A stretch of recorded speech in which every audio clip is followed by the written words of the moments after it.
السلام علیکم ورحمۃ اللہ ولا حول ولا قوة الا باللہ حسبنا اللہ ونعم الوکیل یا حی یا قیوم برحمتک استغیث لا الہ الا انت سبحانک انی کنت من الظالمین ربنا آتنا من لدنک رحمہ وہیئ لنا من امرنا رشدا رب اشرح لي صدري ويسر لي امري واحلل عقدة من لساني يفقهوا قولي اللهم صل على محمد وعلى آل محمد واصحاب محمد وازواج محمد وامة محمد اجمعين الى يوم الدين آمین. الحمد للہ رب العالمین والصلاة والسلام علی سید الانبیاء والمرسلین وعلی آلہ واصحابہ اجمعین الی یوم الدین. الحمد للہ آج 27 اکتوبر 2024 کو سنڈے کے دن ہمارا یہ پبلک سیشن نمبر 170 نمبر ہونے جا رہا ہے انشاءاللہ تعالی. آپ کے یہ ریئل ٹائم کوسچنز پرچیوں کی شکل میں میرے پاس آ چکے ہیں، انشاءاللہ ہم انہیں بھی بعد میں ڈسکس کریں گے، لیکن پہلے کرنٹ افیئر کے طور پر ایک کریٹیکل ایشو میں نے ڈسکس کرنا ہے. اس ویک میں میرے نزدیک تو یہ پاکستان کی ہسٹری میں چند اہم ترین مواقع جو آئے ہیں ان میں سے ایک ہے، اور وہ 26ویں آئینی ترمیم کے اندر سود کے حوالے سے جو فائنل ڈیسیژن آیا ہے، یہ پوری پاکستانی قوم کے لیے بالخصوص اور باقی مسلم امت کے لیے بالعموم بہت ہی اچھی خبر ہے. یہ چیپٹر انشاءاللہ تعالی اب کلوز ہونے جا رہا ہے انشاءاللہ تعالی.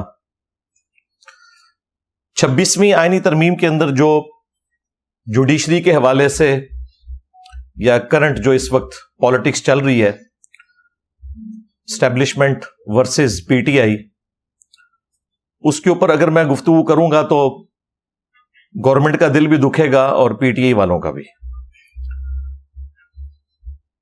میرے جو نظریات ہیں الحمدللہ وہ سب کو معلوم ہے. ہم اس وقت بھی نظریاتی تھے جب آج کے مظلومین سیم پیج کے اوپر تھے. ہم اس وقت بھی نظریاتی تھے جب ووٹ کو عزت دو والے اسی اسٹیبلشمنٹ کے ذریعے عوام کے اوپر مسلط ہوئے تھے. لہذا ہمیں تو اس حوالے سے کوئی مزید ڈسکشن کی ضرورت نہیں ہے. وہ پھر ہر پارٹی اپنی مرضی کا کلپ بیچ میں سے اٹھاتی ہے، دوسرے کے خلاف اپلوڈ کر دیتی ہے، اس کا نقصان ہوتا ہے. میرا خیال ہے میں نے جو کچھ بیان کیا ہے گزشتہ کئی سالوں میں گائیڈ لائنز کے پوائنٹ آف ویو سے وہ کافی ہے. آج کے لیے میں نے جو ٹاپک سلیکٹ کیا ہے وہ 26 جو آئینی ترمیم ہے اس میں سود کے حوالے سے جو شک شامل کی گئی ہے کہ اسے اب ختم کیا جائے گا انشاءاللہ تعالی، اس کو میں نے انڈر ڈسکشن لانا ہے.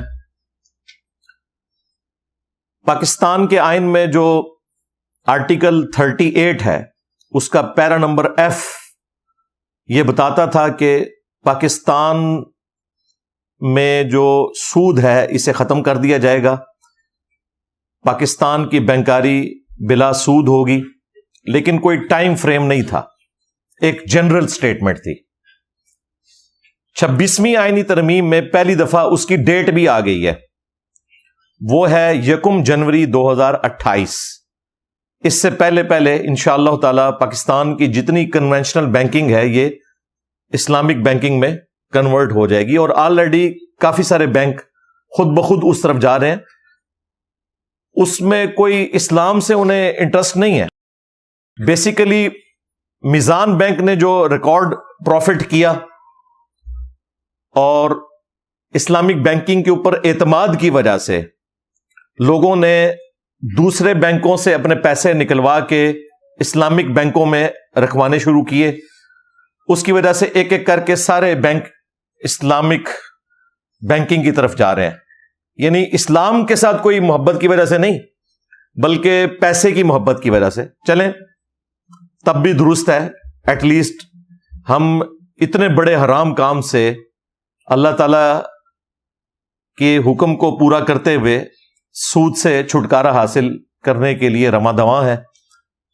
کچھ عرصہ پہلے فیصل بینک بھی جو ہے وہ بھی کنورٹ ہو گیا،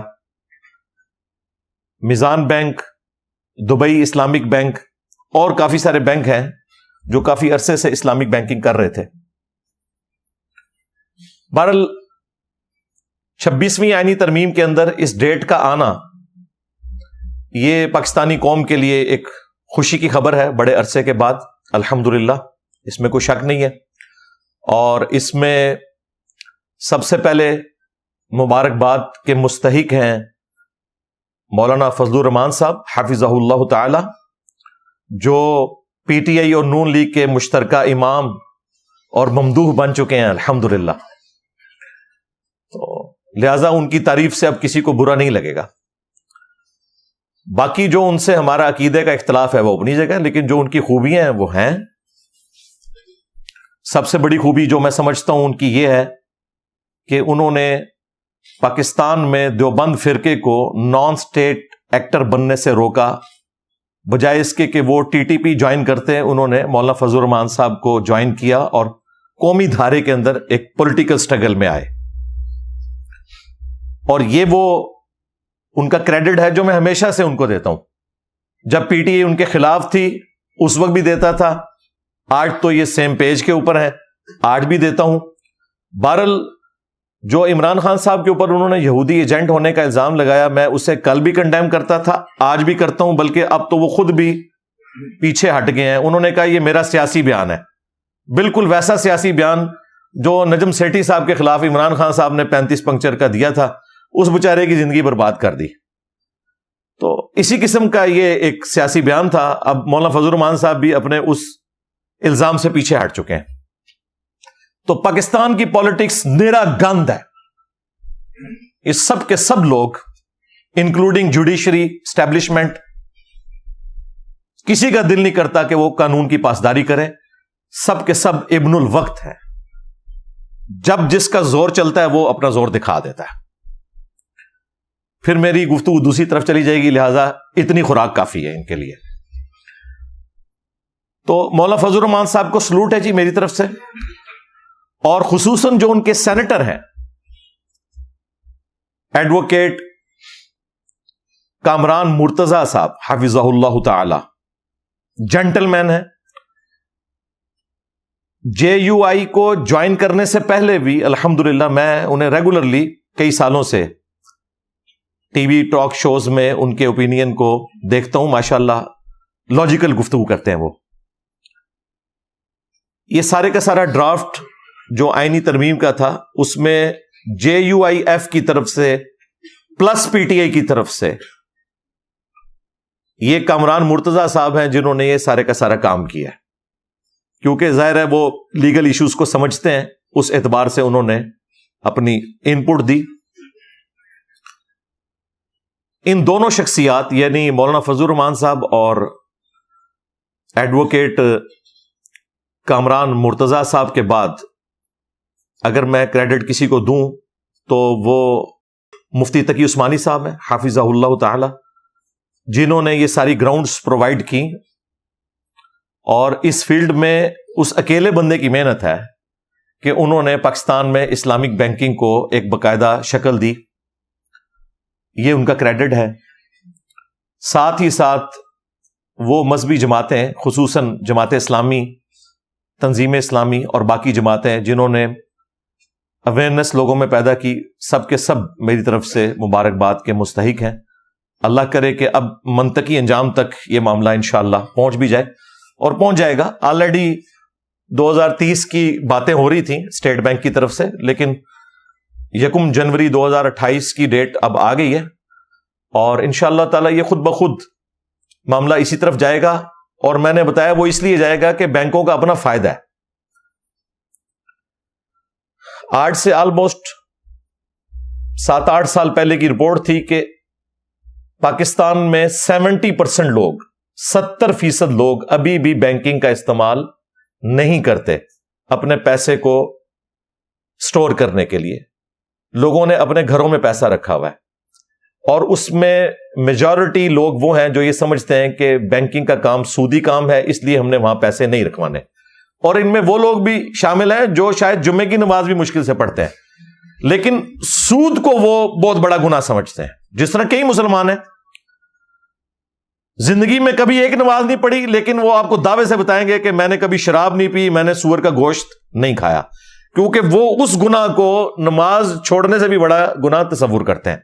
اس طرح آج بھی کئی لوگ ایسے ہیں جو سود کھانے کو یا بینکنگ سسٹم کے اندر انوالو ہونے کو بڑا گناہ سمجھتے ہیں.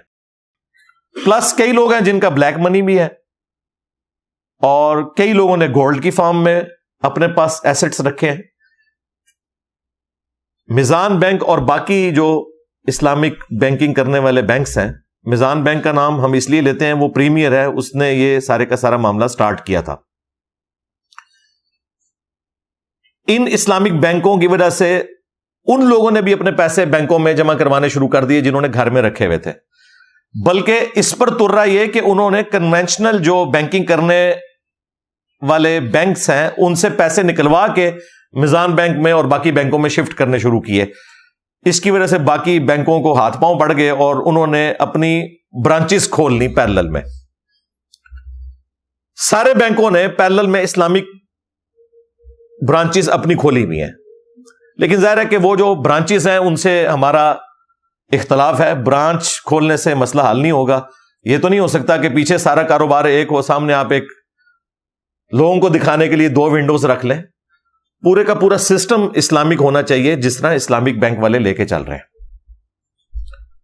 پھر ہم ان کو سپورٹ کریں گے. لیکن یہ ڈیٹ آنا بہت بڑی کامیابی ہے انشاءاللہ تعالی. اس ڈیٹ کے اوپر پاکستان کی پولیٹیکل جماعتیں بھی انشاءاللہ پیرا دیں گی, پاکستان کی عوام بھی پیرا دے گی کہ اس کو آپ نے اب اسٹیبلش کرنا ہے انشاءاللہ تعالی.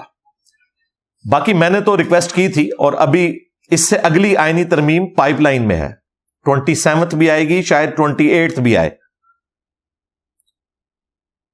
اور ریکویسٹ یہ تھی کہ 295C جو توہین مذہب کے حوالے سے ایک شک ہے, اس میں توبہ کا ایلیمنٹ بھی انکلوڈ کر دیا جائے, تاکہ یہ جو ایکسٹرا جوڈیشل ایکٹیویٹیز پرفارم ہوتی ہیں توہین مذہب کے نام کے اوپر, جو آلموسٹ 100% افراد کے اوپر مبنی ہوتی ہیں. لوگ اپنی دشمنی نبھانے کے لیے دوسروں کے اوپر توہین مذہب کا الزام لگاتے ہیں, اور اس سے بڑھ کر یہ کہ ہمارا جو مذہبی طبقہ ہے, تمام مکاتب فکر,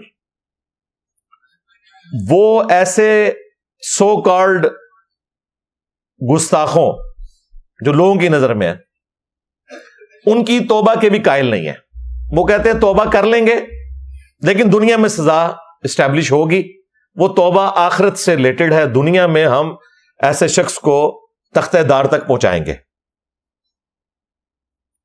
اور اس میں وہ لوگ بھی شامل ہیں جو آج اس تکلیف سے گزر رہے ہیں. ہمارے جو کراچی کے مفتی صاحب ہیں طارق مسعود صاحب حفظہ اللہ تعالی, ان کے اپنے بیانات موجود ہیں. لیکن شکر ہے کہ اب انہیں سمجھ آئی ہے, لیکن ابھی بھی انہوں نے اعلانیہ اپنے ان بزرگوں کے فتووں سے رجوع نہیں کیا, بلکہ وہ اب ایک اور بات بیچ میں ان کے حمایتی چھوڑ رہے ہیں کہ جی گستاخی کی نیت سے اگر کوئی گستاخی کرے گا تو اس کی توبہ نہیں ہے, اور اگر کسی کی گستاخی کی نیت نہیں ہے, وہ جتنی مرضی بڑی گستاخی کر لے, اس کی توبہ قبول ہے. دیکھو مولوی بیچ میں سے کتا حلال کرنے کے لیے کیسے پوائنٹ نکالتا ہے. یعنی ان کا کہنے کا مطلب یہ ہے کہ جو پھر میں محاورہ بولوں گا تو برا لگے گا کہ ساڈا کتا کتا تے تہاڈا کتا ٹومی. ہاں, ہم ان کو یہی گلہ دے سکتے ہیں. انہوں نے اپنے کتے ٹومی بنائے ہوئے ہیں, باقیوں کو یہ کتے کہتے ہیں. اس طرح کرنے سے تو مسئلہ حل نہیں ہوگا. بہرحال اس ایپیسوڈ میں سے ایک خیر نکلا ہے کہ ان کے اپنے فرقے کے علماء نے بھی یہ مانا کہ جی مفتی صاحب نے توبہ کر لی ہے, لہذا اس معاملے کو چھوڑ دیا جائے. ایون بریلوی فرقے کا وہ ہارڈ لائنر مفتی حنیف قریشی, جس نے ممتاز قادری کو نمک حرامی کے اوپر ابھارا تھا کہ وہ اپنی ڈیوٹی کے ساتھ نمک حرامی کرے اور اس شخص کو قتل کرے کہ جس کی حفاظت کے اوپر وہ مامور تھا. اگر مجاہد ملت بننا ہے تو بھائی نوکری سے استعفیٰ دو اور پھر کوئی اس قسم کی ایکٹیویٹی تم نے کرنی ہے تو کرو, نمک حرامی نہ کرو. ہم تو خیر اس ایکٹیویٹی کو بھی غلط سمجھیں گے, لیکن یہ ڈبل جرم ہے, نمک حرامی بھی ہے. اس نمک حرامی کے اوپر ابھارنے والا ممتاز قادری کو مفتی حنیف قریشی, وہ اب اتنا ماڈریٹ ہو گیا ہے, اس کا بھی بیان آیا ہے باقاعدہ کہ جی مفتی طارق مسعود صاحب نے توبہ کر لی ہے, لہذا معاملے کو اب ٹھپ کر دیا جائے. میرا خیال ہے اگر بریلوی اور دیوبندی ایگری کر گئے ہیں, شیعہ تو پہلے ہی قائل ہیں کہ توبہ قبول ہے, وہ اتنے ہارڈ لائنر نہیں ہے اس قسم کی تکفیری سوچ میں. رہا اہل حدیث کا مسئلہ, تو وہ تو آج کل ویسے ہی دیوبندیوں کی گود میں بیٹھے ہوئے ہیں, حالانکہ ان کا یہ موقف نہیں ہے. یہ سارا فتنہ دنیا میں گستاخ رسول کی سزا کے حوالے سے کھڑا کیا ہوا یہ امام ابن تیمیہ کا ہے. الصارم المسلول علی شاتم الرسول اس کی کتاب ہے, جس کا ترجمہ بریلویوں نے کیا ہوا ہے. لو سامو, ابن تیمیہ کی کتاب کا, جس میں اکثر جھوٹی روایتیں ہیں. تو اہل حدیث تو سب سے زیادہ ہارڈ لائنر ہیں, لیکن وہ بھی کہہ رہے ہیں ٹھیک ہے جی طارق مسعود صاحب نے توبہ کر لی ہے, کوئی مسئلہ نہیں ہے. وہ گلے پھاڑنے والے مولوی کا بیان آ گیا. ٹھیک ہے, شیعہ پہلے ہی ماڈریٹ تھے. سنیوں کے تینوں بڑے فرقے بریلوی, دیوبندی, اہل حدیث متفق ہیں کہ گستاخ رسول کی توبہ قبول ہے. یعنی انہوں نے خود ہی اپنے ان بزرگوں کے اوپر ان انٹینشنلی لعنتیں بھیج دی ہیں, جن کے ہاتھوں یہ گمراہ ہو کے کہتے تھے کہ جی توبہ کرے گا تب بھی توبہ قبول نہیں ہے, دنیا میں ہم سزا دیں گے. لیکن زبان سے بول کے ان پہ لعنتیں نہیں بھیج رہے. انشاءاللہ وہ ذمہ داری ہم پوری کر دیں گے. کیوں؟ کیونکہ وہ بھی کیا دن تھے, ہم بھی ایک جن تھے. آج ہم دیو ہیں, ان جنوں کے بھی پیو ہیں. یہ ہماری ذمہ داری ہے. یہ چھوٹے چھوٹے جنوں سے کام نہیں ہوگا, دیو چاہیے کوئی. اچھا کہتے ہیں جی انجینئر صاحب دیکھیں اپنے آپ کو دیو کہتے ہیں, دیو تو شیطان ہوتا ہے. یعنی یہ دیو بند شیطانی گروہ. ہاں بریلوی اس کا ترجمہ کرتے ہیں بند گروہ اور دیو سے شیطان. تو بھائی پوری گفتگو سنیں. ہم نے کہا وہ بھی کیا دن تھے, ہم بھی ایک جن تھے. تو جن آپ کو کہہ رہے ہیں نا, تو یہ اگر آپ نے اس کو شیطان ماننا ہے تو چھوٹا شیطان آپ بھی ہو, کیونکہ میں نے کہا ہم پہلے جن تھے. یعنی بریلوی دیوبندی اہل حدیث ہم رہے ہیں, تو اس وقت ہم جن تھے. تو اس کا مطلب ہے آپ بھی شیاطین ہو, اگر یہ مطلب لینا ہے. ہم تو تفنن کے طور پہ یہ بات کر رہے ہوتے ہیں سمجھانے کے لیے, وہ میری طبیعت ہے, میں اپنی گفتگو اس طریقے سے بھی کنوے کرنے کی کوشش کرتا ہوں. تو 27 جو آئینی ترمیم آ رہی ہے, میں تو گورنمنٹ سے ریکویسٹ کروں گا, پرائم منسٹر سے بھی اور ان کو لانے والوں سے بھی جو اب مولویوں سے تنگ آئے ہوئے ہیں, اور فتنہ الخوارج کی ٹرم ہمارے آرمی چیف یوز کر رہے ہیں. میرا خیال ہے فتنہ الخوارج سب سے بڑا یہ مولویوں کا طبقہ ہے, جنہوں نے توہین مذہب کے نام کے اوپر 295C کو مس یوز کر کے مسلمانوں کی زندگی پاکستان میں اجیر بنائی ہوئی ہے. اس ملک کو انہوں نے رہنے کے قابل نہیں چھوڑا. تو توبہ کی شک 295C میں ایڈ ہونی چاہیے. اس پہ بھی میں مولانا فضل الرحمان صاحب سے ریکویسٹ کروں گا کہ اب تو آگ آپ کے گھر تک پہنچ چکی ہے, تو مہربانی کریں یہ ایک نیکی کر دیں پاکستانی قوم کے ساتھ. جہاں آپ نے یہ سود والا ایشو ریزالو کیا ہے تو اس مسئلے کو بھی ریزالو کریں. ہم نہیں کہتے قانون کو بدلیں, اگرچہ یہ قانون فقہ حنفی کے تحت ویسے ہی فراڈ ہے, فقہ حنفی کے تحت. اور مفتی تقی عثمانی صاحب کی ایک آڈیو لیک ہو گئی تھی, ان کے اسٹوڈنٹ نے جب ان سے پوچھا تو انہوں نے مانا کہ جی فقہ حنفی میں یہ سزا نہیں ہے, اور دوسری طرف یہ فقہ حنفی نافذ کرنا چاہتے ہیں جی حنفیوں کی یہاں تعداد زیادہ ہے. انہوں نے پبلک کے لیے کوئی اور گفتگو رکھی ہوئی ہے, خواص کے لیے اور گفتگو رکھی ہوئی ہے. صحیح بات نہیں لوگوں کو بتاتے. خیر اب تو پبلکلی بھی یہ مان گئے ہیں کہ توبہ قبول ہے, تو اب میرے خیال ہے آئین کے اندر یہ ترمیم کر دینی چاہیے. آپ لوگ میرے ساتھ ایگری کرتے ہیں؟ وہ جیسے مولوی کہتے ہیں دونوں ہاتھ کھڑے کر کے, تو جو ایگری کرتا ہے نا وہ اپنا ہاتھ کھڑا کر کے کہے کہ ہاں جی ہم ایگری کرتے ہیں کہ توبہ والی شک اس میں ہونی چاہیے. جنہوں نے نہیں کھڑا کیا وہ بھی یقیناً ایگری ہیں. ٹھیک ہے, ہم یہ نہیں کہیں گے کہ جڑا نہ کھڑا کرے تو انہوں اے تے فلاں ٹمکا. ہاں یہ کام نہیں ہم کرتے. تو یہ ایک بڑا نیکی کا کام ہوگا اگر کر دیا جائے. اب آ جائیں وہ سودی بینکاری کے حوالے سے. عوام الناس کے اندر آپ نے اکثر سنا ہوگا کہ جی اسلامک بینک اور کنونشنل بینک یہ ایک طرح ہی کام کرتے ہیں, کوئی فرق نہیں ہے, صرف انہوں نے لیبل اسلام کا لگا لیا ہے. اور یہ اکثر وہ لوگ بات کر رہے ہوتے ہیں جو خود کنونشنل بینکنگ کے اندر انوالو ہوتے ہیں یہاں یا وہاں پر جاب کر رہے ہوتے ہیں. ٹیکنیکل گراؤنڈز کے اوپر انہیں کچھ پتا نہیں ہے.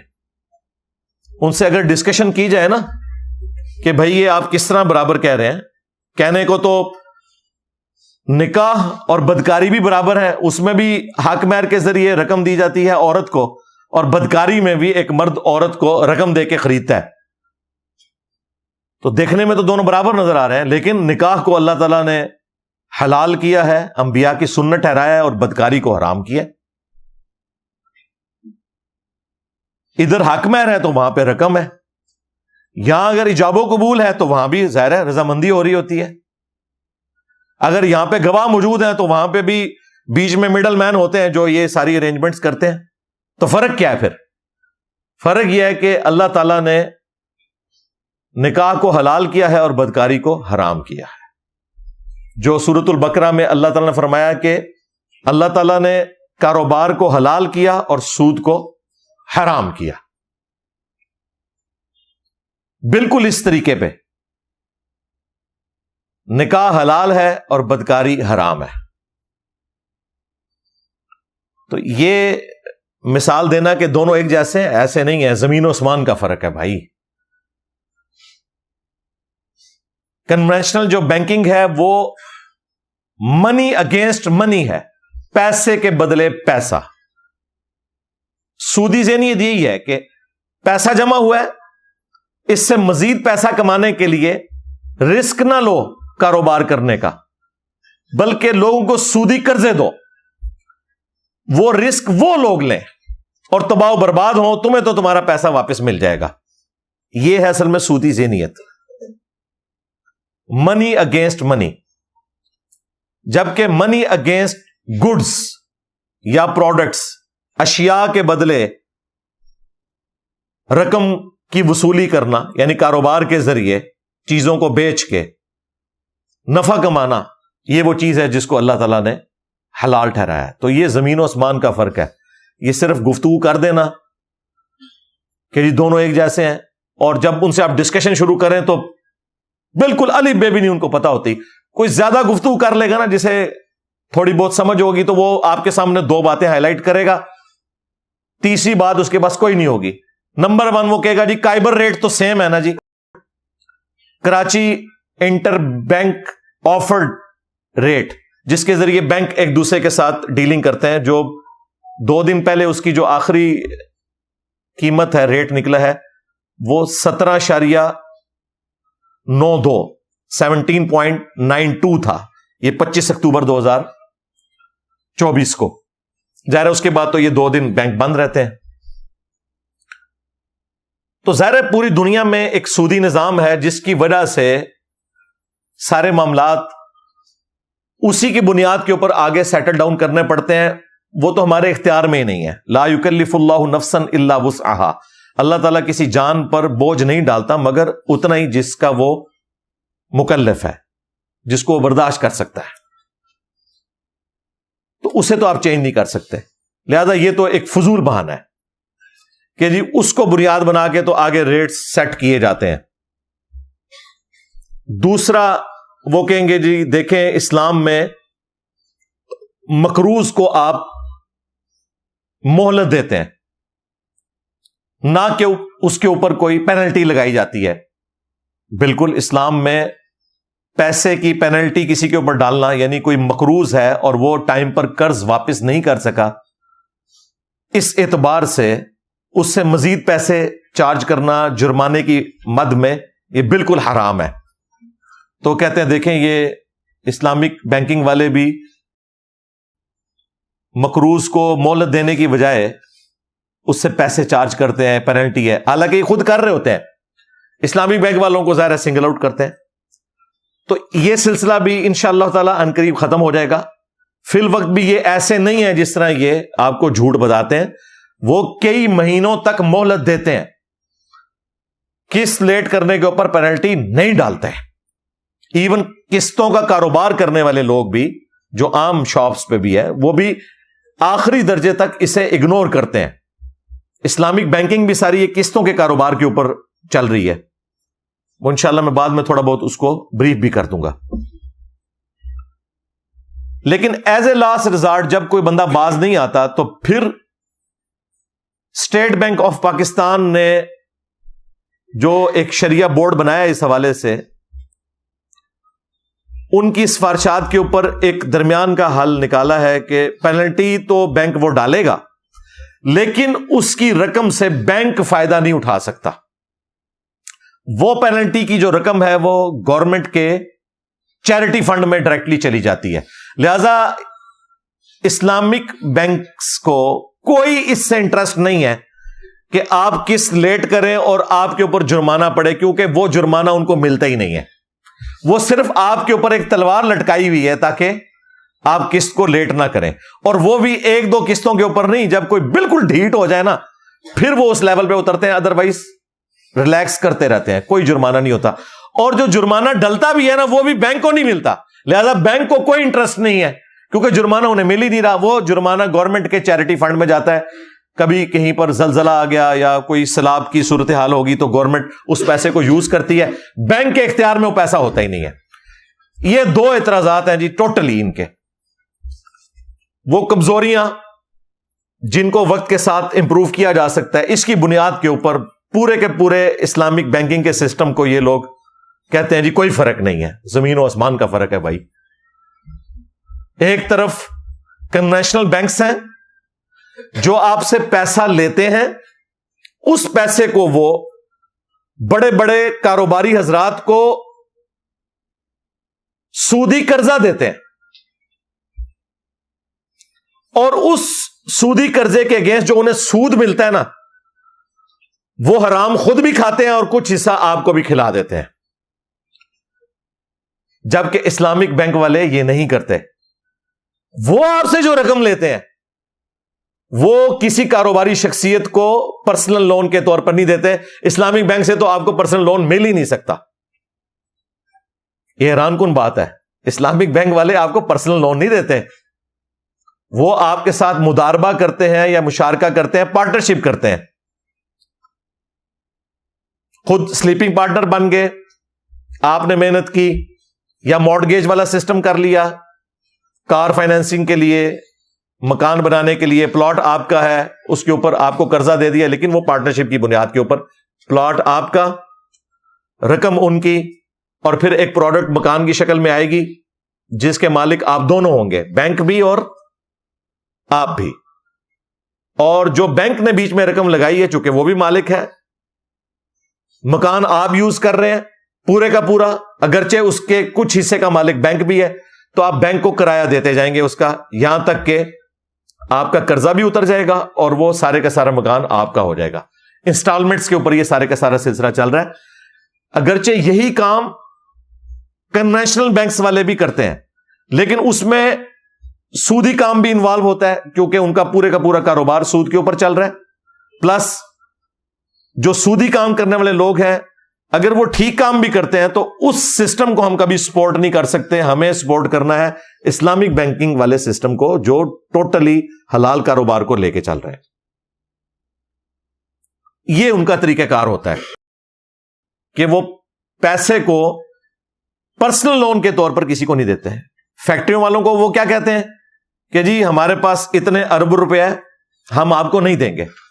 آپ کیا کام کرتے ہیں؟ فیکٹری والا کہتا ہے جی ہم کپڑا بناتے ہیں. وہ کہتے ہیں پھر اس طرح کریں کہ 2 پلانٹ کپڑا لگانے کے وہ ہم آپ کو لگا دیتے ہیں، اس کے مالک ہم ہوں گے، اس کا پروفٹ ہم لیں گے، ہم آپ کے ساتھ پارٹنرشپ کر لیتے ہیں، بجائے ان کو پیسہ دینے کے.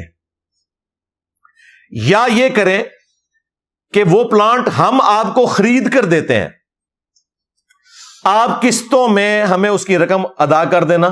جس طرح آپ کو پتا ہے 10-12 سال پہلے جناح انٹرنیشنل ایئرپورٹ جو ہے کراچی کا، اس کی توسیع کے لیے گورنمنٹ کو 6 ارب روپیہ 6 بلین چاہیے تھے، تو وہ اسلامک بینک والوں نے ان کو دیے، لیکن پیسے نہیں دیے. انہوں نے کہا آپ کو جو جو اس کے لیے سامان چاہیے نا وہ ہم خریدیں گے اور آپ ہم سے قسطوں پہ وہی سامان خرید لیں گے. یعنی کموڈٹی انوالو ہو گئی تو ظاہر ہے یہ کاروبار ہے. اب رہا یہ معاملہ کہ 6 ارب کی چیز ادھار پر قسطوں کی شکل میں 6.5 ارب کی بیچنا، کیا یہ جائز ہے؟ جی جائز نہیں، صرف اس کے اوپر اجماع امت ہے، کوئی دوسری رائے نہیں ہے. یہ چند ایک اہل حدیث علماء نے اختلاف کیا، وہ بھی آج کے، لیکن انہی اہل حدیث علماء میں بڑے اہل حدیث علماء خود مانتے ہیں، باقاعدہ ریٹن میں انہوں نے فتوے لکھے ہیں کہ یہ کاروبار ہمیشہ سے مسلمانوں میں رائج رہا ہے کہ نقد کی چیز 100 روپے کی اور ادھار میں 120 روپے کی. یہ ٹائم ویلیو آف منی نہیں ہے، یہ ٹائم ویلیو آف کموڈٹی ہے، پروڈکٹ ہے اور لاجیکل ہے.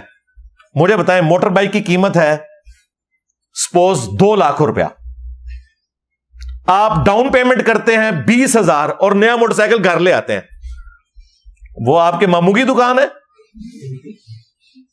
2 لاکھ کا موٹر بائک آپ 20,000 میں خرید کر لے آئے تو بقیہ کے 1,80,000 وہ کس نے دیے؟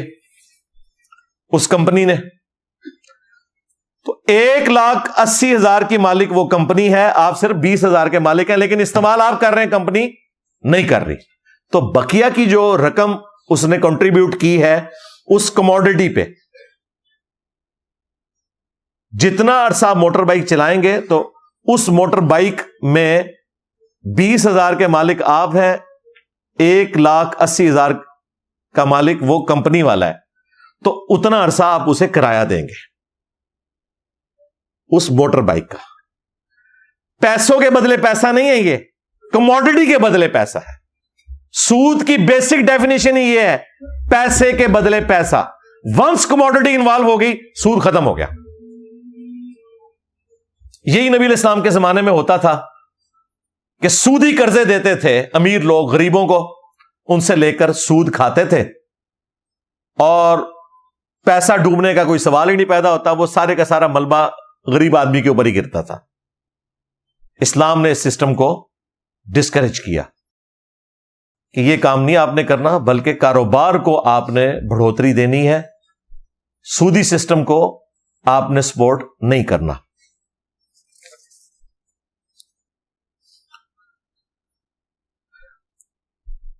اسی کانٹیکسٹ میں سورۃ الحشر میں جو آیت ہے، آیت نمبر 7، کَإْ لَا يَكُونَ دُولَةً بَيْنَ الْأَغْنِيَاءِ مِنْكُمْ، یہ اللہ تعالی کی جو منشا ہے وہ اللہ نے بیان کی ہے کہ ایسا نہ ہو کہ دولت صرف امیر لوگوں میں ہی گھومتی رہے. اسپیسیفکلی تو یہ مال فے کے حوالے سے ڈسکشن ہوئی تھی، لیکن یہ ایک یونیورسل ٹروتھ ہے جو اللہ تعالی نے بیان کیا کہ اللہ کی یہ خواہش نہیں ہے کہ مال صرف امیروں میں ہی گھومتا رہے، بلکہ اس مال کو غریبوں تک بھی جانا چاہیے کاروبار کے ذریعے. ظاہر ہے وہ کاروبار سے نفع اٹھائے گا، کچھ خود رکھے گا، کچھ آپ کو دے گا. اس لیے کاروبار کو اللہ تعالیٰ نے پروموٹ کیا ہے اور ربا کو، سود کو اللہ تعالیٰ نے حرام قرار دیا ہے. مثال کے طور پر رینٹ اے کار کا بزنس ہے، آپ کے پاس 1 کروڑ روپے کی کار ہے، آپ وہ رینٹ کے اوپر لگا دیتے ہیں، ایک ڈرائیور اسے چلاتا ہے، وہ ڈرائیور بھی اس میں سے کچھ کمائے گا، کچھ آپ کو بھی دے گا، اور صرف ڈرائیور کی روزی نہیں کھلی اس میں پیٹرول بھی ڈلے گا، کبھی وہ گاڑی پنکچر بھی ہوگی، پھر ویئر اینڈ ٹیئر کا مسئلہ بھی اس میں ہوگا، مکینک کا کام بھی نکلے گا. تو اتنے سارے لوگوں کی روزی روٹی، وہ پیسہ کاروبار میں جب آئے گا رننگ میں آئے گا تو کتنے گھروں کے چولہے اس کی وجہ سے جلیں گے. یہ ہے حکمت کاروبار کی. لیکن یہاں پہ یہ بات بھی یاد رکھیے گا، جب آپ سلیپنگ پارٹنر ہوتے ہیں کسی کاروبار کے اندر، مداربہ کی شکل میں آپ کوئی ایگریمنٹ کرتے ہیں، تو نقصان کی صورت میں اسلام یہ کہتا ہے کہ نقصان اس شخص کا ہوگا جس کی انویسٹمنٹ ہے. جو محنت کرنے والا ہے نا، وہ نقصان کو شیئر نہیں کرے گا.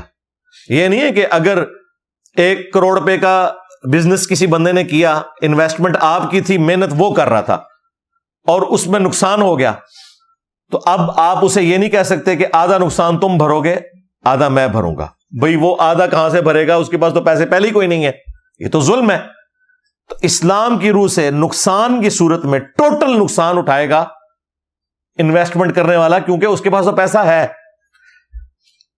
رقم کا نقصان اس کا ہوگا، محنت کا نقصان اس کا ہوگا، کیونکہ اس بیچارے نے محنت کی ہے نا. آپ تو گھر بیٹھے ہوئے، اس کی محنت ضائع گئی، آپ کا مال ضائع گیا. یہ نقصان کی صورت میں. لہذا یہ جو کہتے ہیں نا ہم نفع اور نقصان کی بنیاد کے اوپر پارٹنرشپ کر رہے ہیں، وہ نفع اور نقصان یہ ہوتا ہے. یہ نہیں ہے کہ نفع آپ 50-50% لے رہے ہیں تو نقصان بھی 50-50% برداشت کریں گے. نہیں، نقصان 100% وہ برداشت کرے گا جس نے رقم لگائی ہے، کیونکہ اس کی رقم ضائع ہوگی، دوسرے کی محنت ضائع ہوگی نا. اس نے بیچارے نے اتنی محنت کی، الٹیمیٹلی نقصان ہو گیا. اس نے تو اپنی محنت میں کوئی کسر نہیں چھوڑی. لیکن نیچرلی اگر کوئی کاشتکاری والا معاملہ ہے، سیلاب آ گیا وہاں پہ، تو کسان نے اتنی محنت کی تھی، اینڈ ٹائم پہ جب فصل کاٹنے کا وقت آیا سیلاب آ گیا یا فصل میں آگ لگ گئی، تو اس بیچارے کی تو محنت ضائع گئی نا. اس کی محنت بھی ضائع جائے، الٹا 50% نقصان بھی آپ اس کے اوپر ڈالیں، یہ غلط ہے. اسلام اس کی اجازت نہیں دیتا. نقصان اٹھانا ہے انویسٹر نے، اور محنت ضائع ہوگی اس محنت کرنے والے کی. نفع کی صورت میں وہ آپس میں آپ طے کر سکتے ہیں. 50-50 بھی کر سکتے ہیں، 70-30 بھی کر سکتے ہیں، 40-60 بھی کر سکتے ہیں. اسلام میں پروفٹ کی اس طرح کی کوئی آپ کو حد مقرر نہیں کی گئی. وہ آپس میں آپ طے کر سکتے ہیں، لیکن وہ پرسنٹیج ہوگی پروفٹ کی، انویسٹمنٹ کی نہیں کہ جی یہ 1 کروڑ لو اور مجھے مہینے کا اتنا دینا ہی دینا ہے. نہیں، یہ 1 کروڑ لو، اس سے کاروبار کرو، جو تم کماؤ گے اس کا 50% یا اس کا 40% مجھے دو گے، باقی تم رکھو گے. یعنی 1 کروڑ سے اگر اس نے مہینے کا 1 لاکھ کمایا ہے، آپ کو وہ 40,000 دے رہا ہے، خود 60,000 رکھ رہا ہے، یا آپ کو 60,000 دے رہا ہے، خود 40,000 رکھ رہا ہے، یا 50-50 آپ نے طے کر لیا ہے کہ 50,000 تمہارا 50,000 میرا. لیکن یاد رکھیے گا اگلی دفعہ اگر اس نے اس 1 کروڑ سے کمایا ہی 50,000، اب آپ کو 50,000 نہیں وہ دے گا، وہ دے گا 25,000. تو یہ پرسنٹیج جو طے کرنی ہے وہ پروفٹ جو ہو رہا ہے اس کی پرسنٹیج ہے، نہ کہ یہ کہ جو رقم میں نے دی ہے اس کا اتنا % مجھے دینا ہی دینا ہے. وہ تو سود ہو جائے گا. اس سے جو کماتے ہو اس کی پرسنٹیج کو آپ نے فکس کرنا ہے. اس طرح کی پرسنٹیج فکس کریں گے کہ اتنی رقم کے بدلے اتنے رقم دو، وہ سود ہو جائے گا. یہ فرق آپ نے یاد رکھنا ہے. اور وہ آپ طے کر سکتے ہیں پروفٹ کسی قسم کا. یہ جو پبلک کے اندر مشہور ہے کہ جی بغیر محنت کے جو کمائی کی جائے وہ حرام ہوتی ہے، اللہ سے ڈر جاؤ. یہ تمہیں کس نے بتا دیا؟ پاکستان میں تو گولڈ جتنی تیزی سے اوپر جاتا ہے، کسی کے پاس 5 تولے سونا تھا آج سے 5 سال پہلے، تو دنیا کا کوئی کاروبار اتنا پروفٹ نہیں دیتا جو سونا اپنی رقم اوپر چڑھنے کی وجہ سے دے دیتا ہے. تو وہ گھر بیٹھے بیٹھے وہ آپ کا جو سونا تھا وہ 3 گنا رقم کا ہو گیا، تو کیا وہ حرام آپ نے کمایا؟ نہیں. صحابہ کرام میں سے کئی ایک کا ذریعہ آمدن یہی تھا کہ زمین ان کی تھی، محنت یہودی کرتے تھے، اور پروفٹ آپس میں وہ تقسیم کر لیتے تھے. تو یہ کہنا کہ بغیر محنت کے جو کمائی حاصل ہوتی ہے وہ حرام ہے، اور یہ وہ مولوی آپ کو بتا رہا ہوتا ہے جو ٹوٹلی بغیر محنت کے کماتا ہے چندوں کے اوپر. اور یہ ایک جذباتی جملہ ہے, یہ کسی عالم یا مفتی کا فتویٰ نہیں ہے, یعنی اس میں آپ کرٹیسائز نہیں کسی اسکول آف تھاٹ کو کر سکتے. یہ پبلک کے اندر ویسے ہی مشہور انہوں نے کر دیا جی, بغیر محنت کے کمائی, بغیر محنت کے کمائی. سلیپنگ پارٹنر ہوتے ہی وہ ہے کہ رقم وہ لگاتا ہے, محنت کوئی دوسرا کرتا ہے.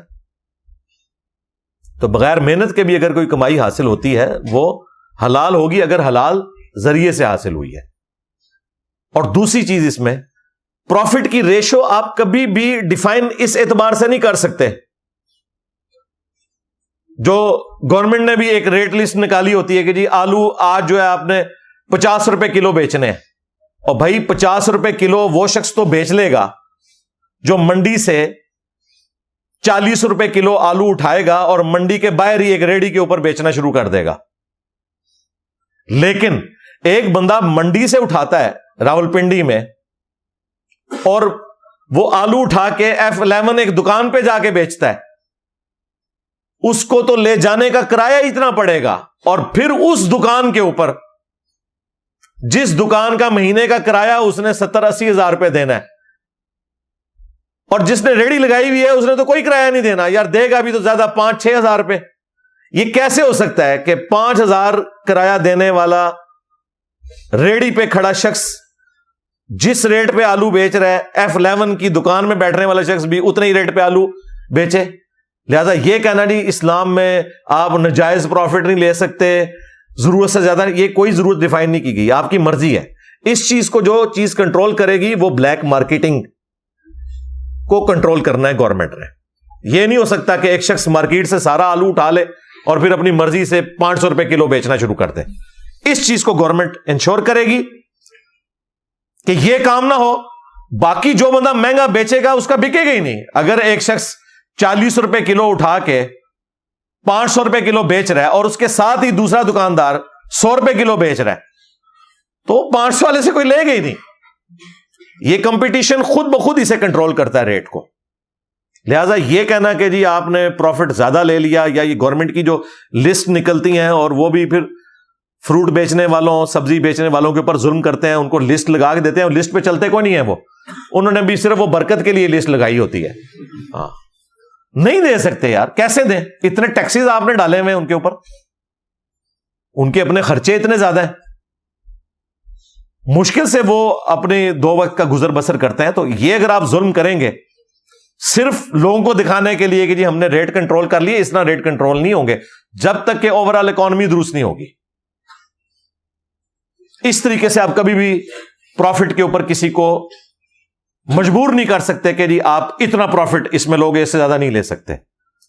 ہاں کسی ایک خاص جگہ کے اوپر تو آپ فکس کر سکتے ہیں کہ بھی یہاں سے منڈی اتنی دور ہے, تم سب کے سب اس منڈی سے لے کے آتے ہو, اس ریٹ کے اوپر راستے میں پیٹرول کا اتنا خرچہ ہے, اتنا تم اپنا مارجن رکھو اور آگے بیچو, وہ تو سمجھ آتی ہے. لیکن یہ کہنا کہ منڈی کے باہر جو ریڑھی لگا کے بیچ رہا ہے تم بھی اسی ریٹ کے اوپر اپنی دکان پہ بیچو, اس طرح تو نہیں ہو سکتا, یہ پاسبل ہی نہیں ہے.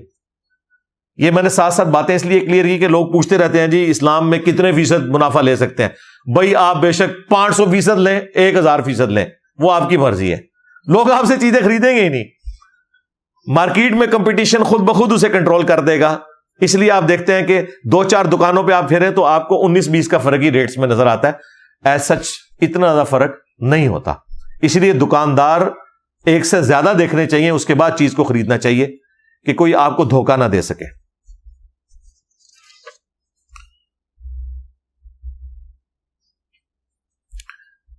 میرے بھائیوں, میں نے جو بیچلر آف انجینئرنگ کی وہ میکینیکل کی فیلڈ میں کی. اس کے بعد میں نے جو ماسٹر ڈگری سٹارٹ کی وہ 50% تو کمپلیٹ کر دی تھی. اس کے بعد پھر میرے ساتھ وہی ہوا جو من چلے کے سودے کے اندر ارشاد صاحب کے ساتھ ہو گیا تھا. تو میں پھر اس طرف لگ گیا, تو پھر میں نے وہ اپنی ڈگری ادھر ہی چھوڑ دی. حالانکہ وہ میرے اپنے پیسوں سے نہیں ہو رہی تھی, سرکاری پیسوں سے ہو رہی تھی. تو میں نے پھر جا کے اپنے ڈائریکٹر سے بات کی کہ بھائی میں تو اس طرح نہیں چلا سکتا, میں تو اب تحقیق میں پڑ گیا ہوں. یہ 2007 کی بات ہے. 2007 کے اندر میں نے پھر ڈائریکٹر صاحب سے ریکویسٹ کی کہ میں اب اسے کنٹینیو نہیں کرنا چاہتا. لیکن اس وقت تک میں نے جو کافی جو امپورٹنٹ سبجیکٹس تھے وہ پڑھ لیے تھے. ان میں سے ایک فائنانس فار ٹیکنیکل مینیجرز, یہ ایک سبجیکٹ بھی تھا ماسٹر ڈگری کے دوران. تو میں نے یہ سارا فائنینشیل سسٹم جو ہے اس وقت الحمدللہ پڑھا تھا, اور اس میں میرا جی پی اے بھی 4/4 ہی آیا تھا الحمدللہ. تو وہ میرے لیے کافی زیادہ لرننگ ہوئی اس حوالے سے. ٹیکنیکل ٹرم ساری پتہ چلی, ڈیٹ کے حوالے سے, ایکویٹی کے حوالے سے, ریٹ آف انٹرسٹ کیا ہوتا ہے, اسلامک بینکنگ کس طرح ورکنگ کرتی ہے, کنونشنل بینکنگ کس طرح کرتی ہے. اب یہ دیکھنے کو تو عام آدمی کو سیم ہی چیزیں نظر آ رہی ہوتی ہیں, اس طرح ہوتا نہیں ہے. اس کو آپ ایک چھوٹی سی مثال سے سمجھیں. میں آپ کو 1 کروڑ روپے دوں اور آپ سے مہینے کا 50,000 روپے کرایہ لوں 1 کروڑ کا, تو اسلام کی نظر میں یہ سود ہے, کیونکہ پیسے کے بدلے پیسہ ہے. لیکن میں 1 کروڑ رقم کی بجائے 1 کروڑ کا مکان آپ کو دوں اور اس مکان کے 50,000 روپے مہینے کا کرایہ آپ سے لوں, تو یہ حلال ہے. اب دیکھنے کو دونوں چیزیں بظاہر سیم نظر آ رہی ہیں, فرق کیا ہے دونوں میں؟ کموڈٹی کا. 1 کروڑ کے پیچھے 1 کروڑ کی رقم کا 50,000 روپے مہینے کا کرایہ سود ہے, ربا ہے. ویسے تو سود کا لفظ بدنام ہو گیا ہے, سود کوئی نیگیٹو ورڈ نہیں تھا. سود مند, فائدہ مند ہم اردو میں استعمال کرتے ہیں. بیسیکلی اس کے لیے جو ٹرم یوز ہوئی ہے قرآن میں وہ ربا ہے. وہ بھی الربا, ایک خاص قسم کا ربا تھا, اور ظاہر ہے کہ اللہ تعالیٰ نے فی نفسی اسے حرام کیا ہے, تو اس کے ساتھ جڑی ہوئی ساری کورولریز اسی طریقے سے سمجھنی ہوں گی. 1 کروڑ روپے کا کرایہ 50,000 روپے لینا سود, ربا, اور 1 کروڑ روپے کا مکان کسی کو دے کر اس کا 50,000 روپے مہینے کا کرایہ لینا حلال. کیوں؟ اس لیے کہ 1 کروڑ روپے اگر میں آپ کو دوں گا تو وہ کنزیوم ہو جائے گا, کہیں آپ لگائیں گے, آپ سے ضائع بھی ہو سکتا ہے. لیکن اگر میں آپ کو 1 کروڑ روپے کا مکان دیتا ہوں تو مکان کنزیوم نہیں ہوگا, یوز ہوگا, اور جب مجھے واپس لینا ہوگا آپ مجھے واپس کر دیں گے. کوئی تھوڑی بہت اس میں کوئی سفیدی اتر گئی, کہیں پہ کوئی مرمت کروانی پڑ گئی, وہ الگ بات. ادروائز مکان تو اپنا اصلی جگہ پہ موجود ہے. یہ اس کے پیچھے حکمت ہے. اسی طریقے سے بعض لوگ کنونشنل بینکنگ میں پیسے جمع کرواتے ہیں اور سود کھاتے ہیں, یہ کہہ کے کہ جی دیکھیں پیسہ تو دن بدن ڈی ویلیو ہو رہا ہے, کیا کریں, ہم نے جو 1 لاکھ روپیہ سال پہلے رکھوایا تھا اب تو اس کی ورث 70,000 رہ گئی ہے, تو ہم سود نہ لیں تو ہماری اپنی رقم 1 لاکھ وہ بھی پوری نہیں ہو رہی, تو کیا کریں؟ بھائی یہ مسئلے صرف ہم غریب ملکوں کے ہیں. قیامت کی ساری نشانیاں پاکستان میں پوری ہوتی ہیں, یورپ اور امریکہ اوپر ہی جا رہا ہے. اس کا سلوشن یہ ہے کہ آپ نے اپنے پاس کوئی سیونگز رکھنی ہے, گولڈ کی فارم میں رکھ لیں, ڈالر کی فارم میں رکھ لیں, تاکہ یہ جو ڈی ویلیو ہونے والا ایشو ہے یہ ریزالو ہو جائے. یا پھر اسلامک بینک میں سیونگ اکاؤنٹ کھول لیں, وہی مداربہ اور مشارکہ کی شکل میں جو کاروبار ان کا, اور آپ کو ڈیویڈنڈ ملتا رہے گا, وہ بالکل جائز ہے. گاڑی لینا چاہیں بالکل جائز ہے.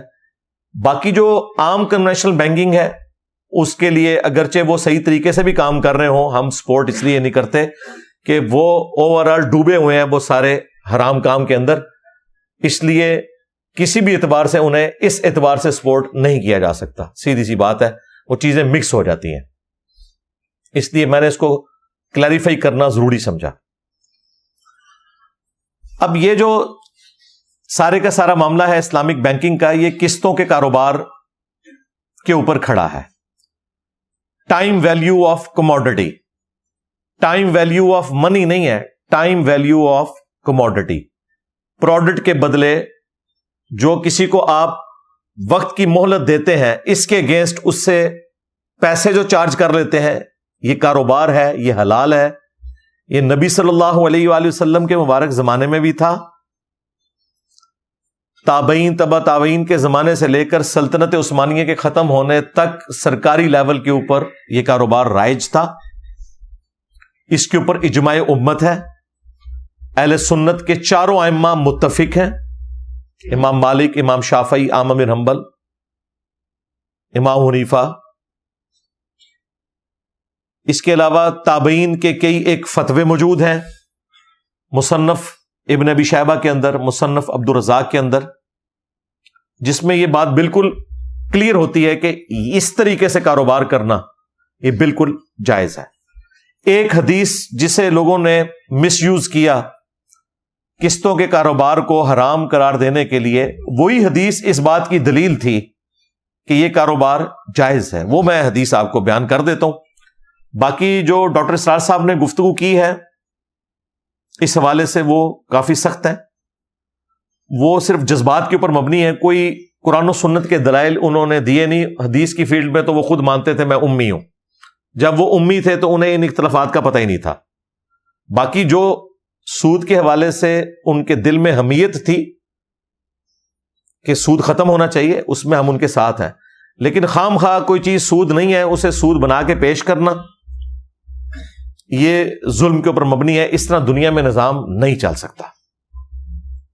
وہ قسطوں کے کاروبار کو حرام سمجھتے تھے، وہ کہتے تھے جس طرح ٹائم ویلیو آف منی لینا حرام ہے، اس طرح کموڈٹی کی بھی ٹائم ویلیو لینا حرام ہے، کہ نقد کی چیز 20 روپے کی، ادھار کی وہی چیز 30 روپے کی، وہ کہتے تھے یہ آپ نے جو اوپر کے 10 روپے لیے یہ حرام ہے۔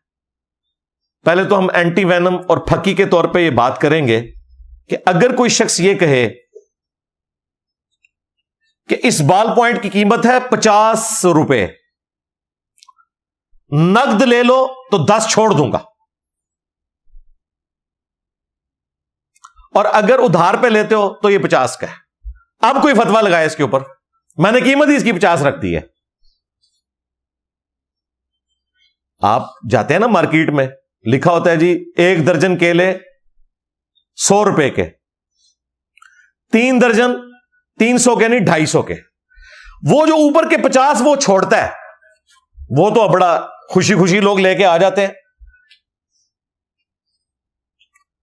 وہ 50 روپے کا فائدہ آپ کو ہو رہا ہے نا، اسے تو آپ نے نقصان پہنچایا نا۔ اصولاً تو چاہیے کہ آپ اسے کہ نہیں میں 300 ہی دوں گا تجھے۔ ادھر کسی کو خیال نہیں آتا کہ یہ جو فرق آ رہا ہے کہ اس نے آپ کو ایک اس اعتبار سے اوبلائج کیا ہے، فیسیلیٹیٹ کیا ہے کہ 3 درجن خریدتے ہو تو چلو میں 50 روپے چھوڑ دوں گا، تو جو اس نے 50 روپے اپنی مرضی سے چھوڑے اس کو تو 50 کم ملے نا، یہ سارے جائز سمجھتے ہیں۔ لیکن اگر وہی شخص یہ کہے کہ یہ 3 درجن کیلے لے جاؤ، ویسے تو 300 روپے اس کی قیمت ہے، لیکن تمہارے پاس رقم 300 نہیں ہے، کوئی مسئلہ نہیں، تم 6 مہینے میں مجھے رقم ادا کر دینا، لیکن تمہارے لیے میرا ریٹ ہے 3 درجن کیلے 400 روپے میں۔ اس کو کہتے ہیں نہیں جی وہ ٹائم ویلیو آف کموڈٹی لے لیا، یہ حرام ہو گیا، سود ہو گیا۔ یہ ٹائم ویلیو آف کموڈٹی ہے، پروڈکٹ ہے، منی کی نہیں ہے۔ اس نے آپ کو فیسیلیٹیٹ کیا ہے، وہ ادھر آپ کو کوئی خدمت کرنے کے لیے تو نہیں بیٹھا ہوا کہ ٹھیک ہے جی لوگ لے کے تو کھاتے رہے اور ٹھیک ہے پھر اینڈ پہ اس کی دکان بھی بند ہو جائے، پروفٹ بھی نہ لے۔ وہ اس طرح تو نہیں ہوگا، دنیا میں کاروبار اس طریقے سے نہیں چلتا۔ اب آ جائیں اس حدیث کی طرف جو جامع ترمذی میں موجود ہے، سنن نبی داؤد کے اندر بھی موجود ہے، بڑی مشہور حدیث ہے کہ اللہ کے محبوب صلی اللہ علیہ وآلہ وسلم نے ایک چیز کی 2 قیمتیں مقرر کرنے سے منع فرمایا۔ اب اس حدیث کا کانٹیکسٹ کیا ہے وہ امام ترمذی نے خود ساتھ لکھا ہے، لیکن اتنی حیران کن بات ہے جو لوگ تلے ہوئے ہیں اس بات کے اوپر کہ انہوں نے قسطوں کے کاروبار کو حرام قرار دینا ہے، وہ بس اتنی حدیث لیتے ہیں اور کہتے ہیں دیکھیں نبی علیہ السلام نے ایک چیز کی 2 قیمتیں مقرر کرنے سے منع کیا ہے، لہذا جب آپ یہ کہتے ہیں کہ نقد پہ لوگے تو 100 روپے کا بال پوائنٹ اور ادھار پر لوگے 6 مہینے کے تو یہ 150 کا ہے، تو یہ 2 قیمتیں ہوگی، لہذا یہ حرام ہے، یہ سود ہے۔ بنیاد اس حدیث کو بناتے ہیں، حدیث بالکل صحیح ہے، اس حدیث کے آگے امام ترمذی نے باقاعدہ کامنٹس کیے ہیں، وہ کامنٹس بھی یہ صاحب نقل کرتے ہیں لیکن آدھے، امام ترمذی نے لکھا کہ اگر کوئی شخص یہ کہے کہ یہ کپڑا نقد 10 کا ہے، اس زمانے میں درہم تھے یا دینار تھے، لیکن ادھار پر تمہیں 20 کا دوں گا، یا آج کی ڈیٹ میں آپ کہہ لیں کہ نقد یہ جوڑا $10 کا ہے، ادھار پہ تمہیں $20 کا دوں گا، تو اس حدیث میں یہ مراد دیا جا رہا ہے نقد اور ادھار کے فرق کا۔ اتنے کامنٹس نقل کرتے ہیں اور کہتے ہیں دیکھیں امام ترمذی نے اس کی شرح بھی کی ہوئی ہے باقاعدہ۔ آگے امام ترمذی نے پتا کیا لکھا ہوا ہے کہ اگر بیچنے والا اور خریدنے والا کسی ایک قیمت کے اوپر متفق ہو جائیں، بھلے وہ ادھار کے اوپر جو رقم ہے اس کے اوپر یا نقد کے اوپر، تو کاروبار کرنا بالکل درست ہے۔ یہ آگے نہیں وہ نقل کرتے، بیسیکلی غرر کو اوائڈ کیا گیا ہے کہ کوئی شخص مال اٹھا کے لے جائے اور یہ کلیریفائی نہ کرے کہ اس کی رقم میں تمہیں ابھی ادا کروں گا، 6 مہینے بعد ادا کروں گا، 10 مہینے بعد ادا کروں گا، کیونکہ ریٹ پہ ڈفرنٹ ہوگا۔ اگر 1 سال کی قسطوں پہ آپ کوئی چیز لیتے ہیں اس کا ریٹ ڈفرنٹ ہوگا، 2 سال کی قسطوں پہ لیتے ہیں تو اس کا ریٹ ڈفرنٹ ہوگا۔ تو باقاعدہ اس سے متعلق یہ حدیث تھی کہ بیچنے والا اور خریدنے والا ایمبیگوٹی کا شکار نہ ہو، 2 قیمتیں بیک وقت نہ ہو۔ اگر ایک قیمت کے اوپر کوئی متفق ہو جاتا ہے تو پھر یہ 2 قیمتیں نہیں ہیں چیز کی، کیونکہ وہ ایک قیمت کے اوپر متفق ہو گئے کہ ہاں میں 6 مہینے کے ادھار پہ لوں گا، اب بتاؤ کتنی رقم ہے۔ پھر اس کو اونچا نیچا نہیں آپ نے کرنا، جس طرح یورپ امریکہ میں ہوتا ہے کہ وہ انٹرسٹ ریٹ اوپر نیچے جاتے ہیں مارٹگیج میں، وہ پھر چینج کر دیتے ہیں، وہ سارا سودی کام ہے، پھر اس کا وہ پابند رہے گا۔ یہ امام ترمذی نے باقاعدہ اس کی شرح لکھی، ساتھ امام ترمذی نے جی، کسی فرقے کے مولوی نے نہیں۔ پھر امام شافعی کا قول بھی انہوں نے نقل کیا، اور یہ جو شرح امام ترمذی نے بیان کی ہے پورے کانٹیکسٹ کے ساتھ، اس کے اوپر اجماع امت ہے۔ امام ابن تیمیہ نے فتاوی ابن تیمیہ میں دعویٰ کیا ہے کہ اس کے خلاف کوئی اور بات نہیں ملتی پوری امت میں، اور یہ ان کا خالی دعویٰ نہیں ہے۔ الموطا امام مالک کی شرح لکھی ہے امام ابن عبد البر نے، انہوں نے اس شرح میں اس حدیث کا فہم وہی بیان کیا جو امام ترمذی نے بیان کیا ہے، اور انہوں نے دعویٰ کیا کہ امام مالک کا بھی یہی موقف ہے۔ کتاب الام میں امام شافعی رحمۃ اللہ علیہ نے اس حدیث کا وہی فہم بیان کیا جو امام ترمذی نے بیان کیا، کہ لینے والا اور بیچنے والا جدا ہونے سے پہلے کسی ایک قیمت پہ اگر متفق ہو جائے کہ ٹھیک ہے میں یہ 10 کی چیز 20 کی لینے کے لیے تیار ہوں، لیکن میں رقم اتنے عرصے بعد دوں گا، تو یہ بالکل درست ہے۔ امام احمد بن حنبل سے ان کے بیٹے نے مسائل نقل کیے ہیں، ان سے جب اس حدیث کا فہم پوچھا گیا انہوں نے یہی بیان کیا۔ اور امام حنیفہ رحمۃ اللہ علیہ کا جہاں تک تعلق ہے تو ان کے ماننے والے تو اس پورے سسٹم کو اس وقت لے کے چل رہے ہیں، جس کی وجہ سے ڈاکٹر ذاکر نائک نے ایک جملہ بولا تھا کہ جو فائنینشل سسٹم آف اسلام ہے اس میں فقہ حنفی سب سے بہتر ہے۔ تو لوگ یہ سمجھے کہ انہوں نے فقہ حنفی کی ہر چیز کی تعریف کر دی، وہ اس پوائنٹ آف ویو سے انہوں نے کی تھی کہ تقی عثمانی صاحب نے جو یہ سارا کام کیا ہے، ہم اس میں ویلیو ایڈیشن کریں گے کہ یہ امام حنیفہ کی فقہ نہیں ہے، صرف باقی 3 امام بھی یہی موقف رکھتے ہیں۔ ہاں، اور مفتی تقی عثمانی صاحب نے اس حوالے سے جو کتابیں لکھی ہیں، میں نے آلموسٹ آج سے کوئی 10 سال پہلے وہ ساری منگوا کے پڑھی تھی، انہوں نے سارے اماموں کے باقاعدہ فتوے اس میں نقل کیے ہیں، یہ کسی ایک امام کو اس کا کریڈٹ نہیں جاتا، اور اماموں سے پہلے بھی تابعین کے فتاوی موجود ہیں، امام تو بہت بعد میں آئے ہیں۔ مصنف ابن ابی شیبہ حدیث کی کتاب ہے، مصنف عبد الرزاق حدیث کی کتاب ہے، مصنف حدیث کی اس کتاب کو کہتے ہیں جس میں کثرت کے ساتھ صحابہ، تابعین اور تبع تابعین کے فتاوی جات، ان کے آثار موجود ہوں۔ اس میں باقاعدہ بڑے بڑے ائمہ، امام زہری، ابن شہاب زہری تابعی ہیں، ان کا موقف اس حدیث کے حوالے سے موجود ہے، امام شعبہ کا موقف موجود ہے، امام قتادہ کا موقف موجود ہے، امام حنیفہ کے جو استاد تھے حماد بن ابی سلیمان، ان کا موقف موجود ہے جو ابراہیم نخعی کے شاگرد تھے۔ تو یہ سارے فتوے آپ کو مصنف ابن ابی شیبہ اور مصنف عبد الرزاق میں مل جائیں گے، اردو زبان میں یہ کتابیں آ چکی ہیں، ہماری ویب سائٹ سے آپ ان کو ڈاؤن لوڈ کر سکتے ہیں PDF فارمیٹ میں۔ انشاءاللہ ہم کوشش کریں گے یہ سارے فتوے ساتھ اٹیچ کر دیں اگر کسی کو شوق ہے، ورنہ ترمذی آپ خود کھول کے پڑھ لیں تو انشاءاللہ تعالی آپ کے سامنے وہ چیز آ جائے گی، وہ ہم احادیث ساری کی ساری اس حوالے سے ڈسپلے کروا دیں گے. یہ ایک چیز تھی جس کو بیان کرنا یہاں پہ ضروری تھا تاکہ آپ کو یہ قسطوں کے حوالے سے معاملہ کلیئر ہو جائے کہ یہ ٹائم ویلیو آف منی نہیں ہے بلکہ ٹائم ویلیو آف کوموڈٹی ہے, اور یہ بالکل درست ہے. لہذا خام خواہ زبان کھول کے یہ کہہ دینا کہ اسلامک بینکنگ اور دوسری بینکنگ میں کوئی فرق نہیں ہے, یہ بڑا ظلم ہے. اتنی محنت کر کے ان لوگوں نے اس سسٹم کو ڈیولپ کیا. پاکستان کے لیے فخر کی بات ہے کہ یہاں پر الحمدللہ اس وقت تمام بڑے شہروں کے اندر اسلامک بینکنگ کی سہولت موجود ہے. ایک چھوٹی فیسلٹی تو نہیں ہے, بہت بڑی فیسلٹی ہے کہ اگر کوئی اپنے پیسے کی حفاظت کرنا چاہتا ہے اور سود سے بھی بچانا چاہتا ہے اور اس سے کوئی پروفٹ بھی حاصل کرنا چاہتا ہے تو وہ بینک کے ساتھ اپنا مضاربہ یا مشارکہ والا معاملہ کر سکتا ہے.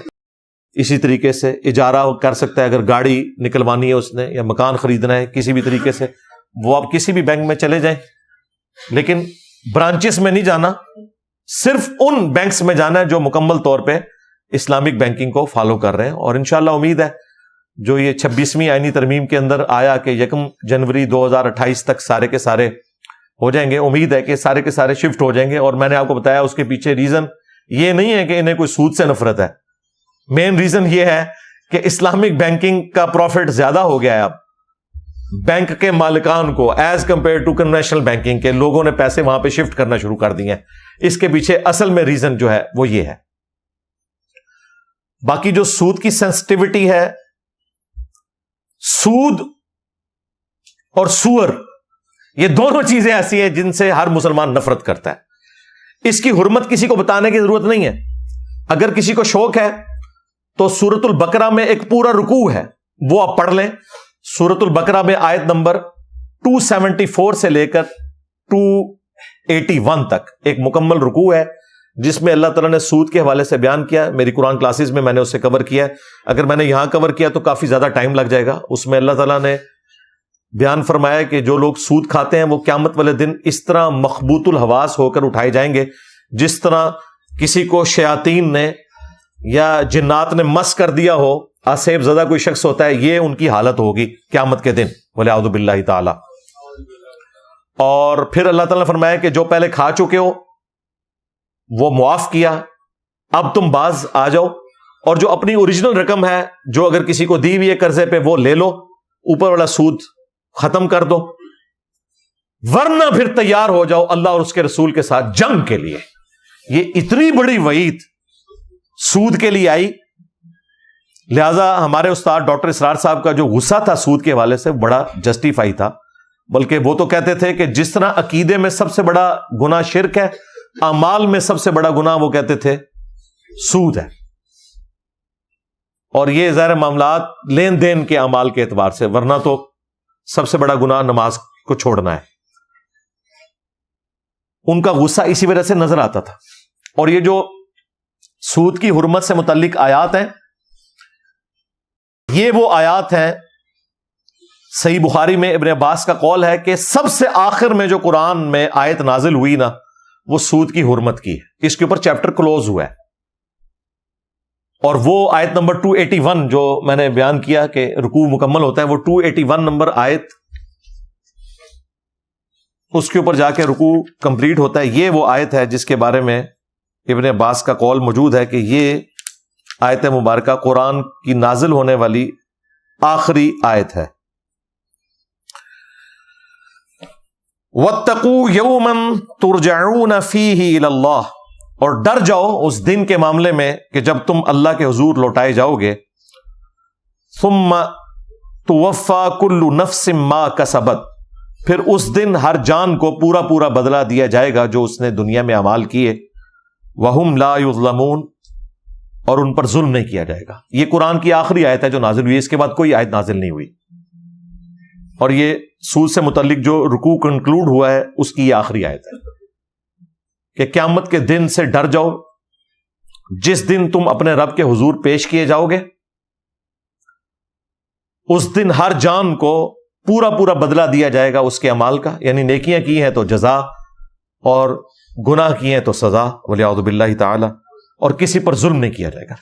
اس آیت کا سوز و گداز بتا رہا ہے کہ واقعی یہ جس طریقے سے کوئی شفیق باپ اپنی اولاد کو رخصت کرتا ہے نا اور جاتے ہوئے کوئی نصیحت کرتا ہے اور ساتھ ساتھ ہاتھ ہلا رہا ہوتا ہے، میں جب بھی آیت پڑھتا ہوں نا تو مجھے یوں لگتا ہے جیسے خدا اپنی مخلوق سے مخاطب ہے کہ یہ آخری بات میں تم سے کر رہا ہوں کہ ڈر جاؤ اس دن کے معاملے میں جب تم اللہ کے حضور پیش کیے جاؤ گے اور ہر جان کو پورا پورا بدلہ دیا جائے گا اور کسی پر ظلم نہیں کیا جائے گا۔ لگتا ہے اس آیت کا سوز و گداز بتا رہا ہے۔ ابن عباس کا یہ قول صحیح بخاری میں موجود ہے کہ یہ قرآن کی آخری آیت ہے جو نازل ہوئی۔ بعض لوگوں میں یہ بھی مشہور ہو گیا کہ جی سود کھانا گناہ ہے، سود دینا کوئی گناہ نہیں ہے۔ یہ اگلے دن طارق جمیل صاحب نے بھی تب آزمائی کی ہے، حالانکہ طارق جمیل صاحب کا کوئی لینا دینا نہیں اختلافی موضوعات کے ساتھ، خام خواہ انہوں نے پتہ نہیں یہ کیوں، شاید غامدی صاحب کا کوئی کلپ دیکھ لیا تھا انہوں نے تو انہوں نے یہ بات کر دی۔ اور بھائی زنا بالجبر ہو یا زنا بالرضا ہو، زنا فی نفس ہی حرام ہے۔ سود مرضی سے لیا جائے، مرضی سے دیا جائے، سود فی نفس ہی حرام ہے۔ اور یہ وہ موقف ہے جو 2003-04 میں جب پی ٹی وی پہ غامدی صاحب کے پروگرام لگتے تھے مشرف صاحب کے دور میں، اس وقت غامدی صاحب کا یہی موقف تھا اور انہوں نے زنا بالجبر اور زنا بالرضا کی مثال دی تھی کہ جس طرح زنا فی نفسی حرام ہے نا، سود اسلام میں حرام ہے۔ بعد میں اب آ کے ان کا یہ موقف ہوا کہ نہیں جی سود کھانا حرام ہے، سود دینا حرام نہیں، اور اس سے انہوں نے لوگوں کو اکاموڈیٹ کیا کہ ٹھیک ہے جو لوگ سودی قرضہ لیتے ہیں بینکوں سے مجبوری میں تو لے لیں، بینک گناہ گار ہوگا، آپ تو دے رہے ہیں بینک کو، بینک سے لے کر تو نہیں کھا رہے، تو ایک راستہ نکالا۔ حالانکہ اگر ان کی یہ بات مان لی جائے تو بھی بینکنگ سسٹم ختم ہو جائے گا، اپنی موت مر جائے گا۔ کیوں؟ بینک کوئی گھر سے پیسے تو نہیں لے کے آیا، بینک کے پاس پیسے کہاں سے آئے ہیں؟ اس نے آپ سے پیسے لیے ہیں کہ آپ مجھے پیسے دو، میں آپ کو سود کھلاؤں گا۔ یعنی ہم لوگ جو بینک میں پیسے جمع کرواتے ہیں اور سود کھاتے ہیں، for the sake of argument بات کر رہا ہوں، تو یہ سود کھانا تو غامدی صاحب کے نزدیک بھی حرام ہے۔ اس کا مطلب ہے کہ ہمیں بینک میں پیسے نہیں جمع کروانے چاہیے، اور جب ہم نہیں جمع کروائیں گے تو جو لوگ بینک سے سودی قرضہ لیتے ہیں وہ تو ویسے ہی نہیں لے سکیں گے۔ لو سامو، یہ پورا سسٹم ہی مر جائے گا۔ یہ سسٹم کھڑا ہی اس کے اوپر ہے کہ آپ پیسے بینک میں جمع کرواتے ہیں سود کھانے کے لیے، اگر آپ جمع کروانا چھوڑ دیں گے تو بینک بھی کسی کو سودی قرضہ دے گا ہی نہیں۔ لہذا یہ کہنا کہ جی سود کھانا حرام ہے اور سود کسی کو دینا یہ آپ مظلوم ہیں تو یہ حرام نہیں ہے، نہیں، سود فی نفسی ہی حرام ہے۔ یہ تمام کورالریز کے ساتھ یہ پورے کا پورا سسٹم ہے جس کو اسلام نے ڈسکریج کیا ہے تاکہ دولت صرف امیر لوگوں میں نہ رہے بلکہ غریبوں میں بھی آئے اور کاروبار کا سلسلہ چلتا رہے، جو میں نے پہلے بھی ڈسکس کیا۔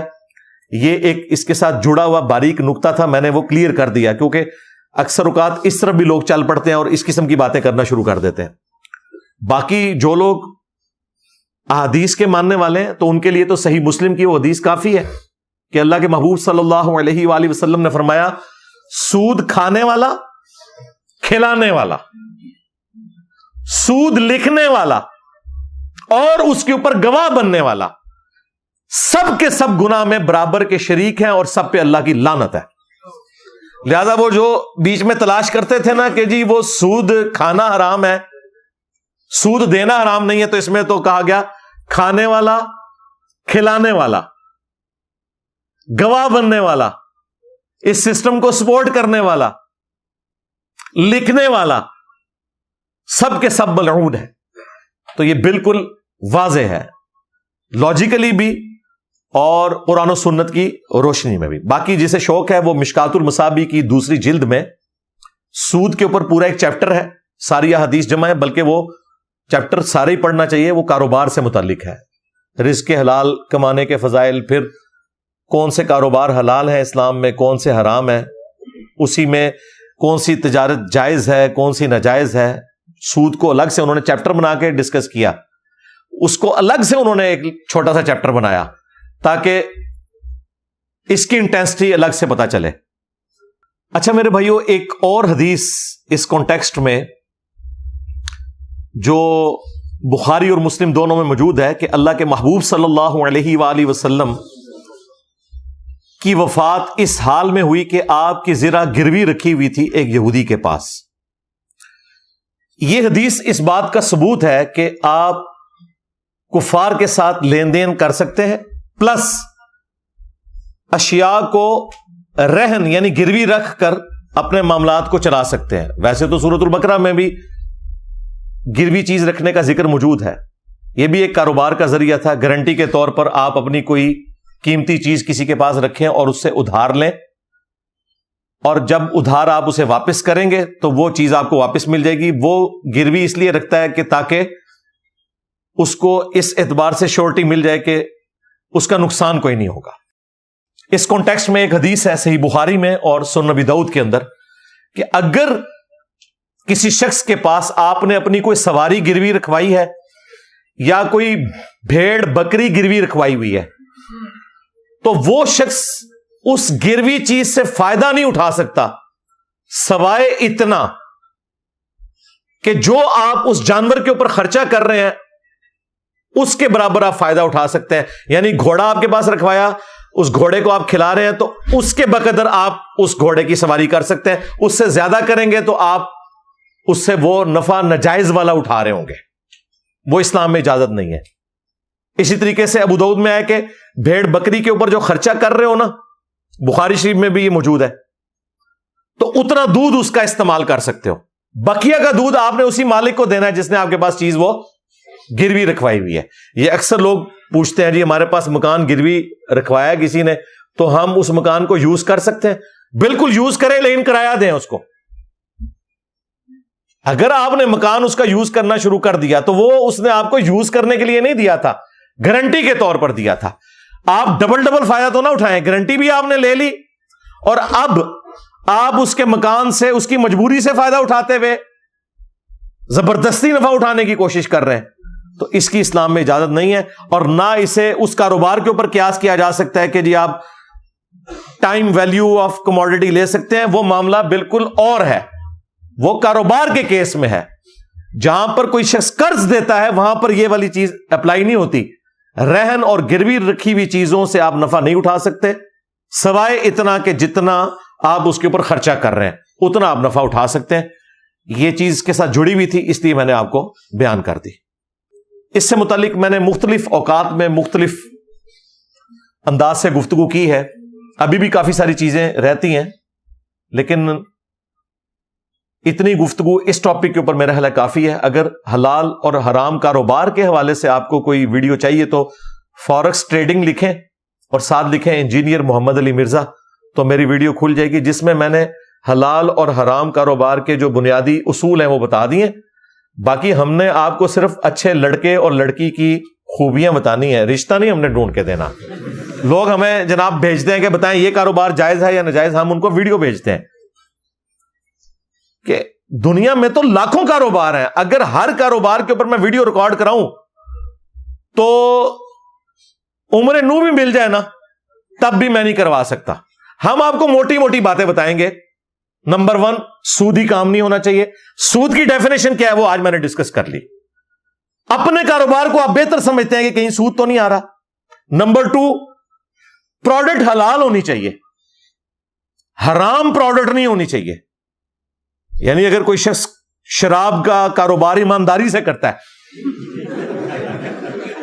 یا ہمارے کے پی کے چند بھائیوں کی طرح ہیروئن کا کاروبار بڑی ایمانداری سے کرتا ہے تو وہ حرام ہی رہے گا. پروڈکٹ حلال ہونا ضروری ہے. نمبر 3، جوئے والا کوئی معاملہ نہیں ہونا چاہیے. اور نمبر 4، غرر، دھوکہ نہیں ہونا چاہیے. اسی دھوکے کو اوائڈ کرنے کے پوائنٹ آف ویو سے وہ حدیث ہے بخاری مسلم کی کہ نبی علیہ السلام نے سونے کے بدلے سونا، چاندی کے بدلے چاندی، گندم کے بدلے گندم کے کاروبار کو صرف اس صورت میں حلال قرار دیا ہے جب یہ دست بدست ہو رہا ہو، نقد پہ ہو، ادھار پہ نہ ہو. ادھار پہ گیا تو اس میں پھر یہ چانسز ہوں گے کہ اس کے اندر سود کی آمیزش ہو جائے گی. وہ ایک ٹیکنیکل ڈسکشن ہے، وہ کس طرح ہو جائے گی. وہ مسلم شریف میں حدیث موجود ہے، ایک صحابی ایک سونے کا ہار خرید کر لائے، اور اس کے اندر سونا جتنا لگا تھا اس کی قیمت زیادہ تھی، اس سے کم رقم پہ وہ سونے کی اشرفیاں دے کر لائے، تو نبی علیہ السلام نے کہا یہ تو سود والا معاملہ ہے، لہذا 10 ب 10 کرو ویٹ تول کے. یہ نہیں ہے کہ آپ ہار سونے کا لے کے آئے ہیں، پیسے آپ نے دیے 3 تولے کے برابر اور اس میں سونا 4 تولے کا لگا ہوا ہے. اور یہ اس زمانے کی بات ہو رہی ہے جب سونے کی ہی اشرفیاں ہوتی تھی، یہ منوس نوٹ نہیں آئے تھے، کرنسی نوٹ. یہ سارا کے سارا فتنہ تو اس کی وجہ سے کھڑا ہوا ہے نا. اب تو نوٹ کی جو انٹرنسک ویلیو اور فیس ویلیو اس میں فرق ہے. پہلے یہ ہوتا تھا کہ سونے کی اشرفی ہے، دنیا میں جہاں کہیں لے جائیں اس کی وہی ورتھ ہے،